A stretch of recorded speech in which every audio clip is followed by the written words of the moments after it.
TV channel, a black magician woman has came and gave her talk show. There she said how her magic doesn't work on Muslims. Let's listen to her.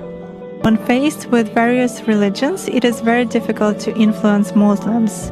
They are in a constant connection with the egregore. They do namaz every day and read prayers on a daily basis. They are constantly under some kind of a dome, so it is very difficult to influence them. When you start impacting a person, he begins to address in a prayer. Indeed, many of them are very different from those who come to church only when everything is bad in their life.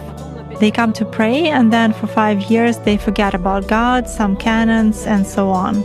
Muslims, as a rule, passionately believe and passionately give energy to their egregore, and this egregore protects them very well.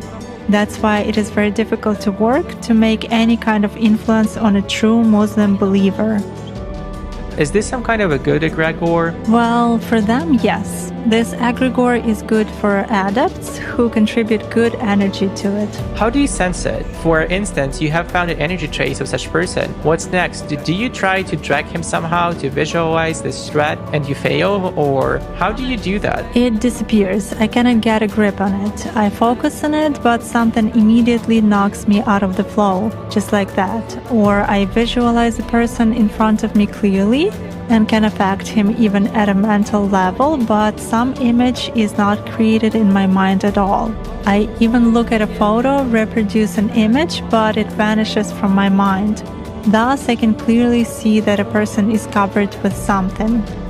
Does this only work with Muslims? It does for me. So my brothers and sisters, you heard she said that her magic doesn't work on practicing Muslims. Allah subhanahu wa ta'ala has said us in the Quran how to protect yourself with the Quran. The Quran is a shield.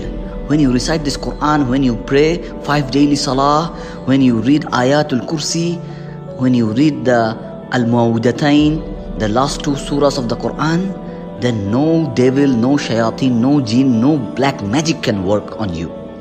So my brothers and sisters, always recite the Quran, especially Ayatul Kursi, always recite them and be sincere in your 5 daily salah.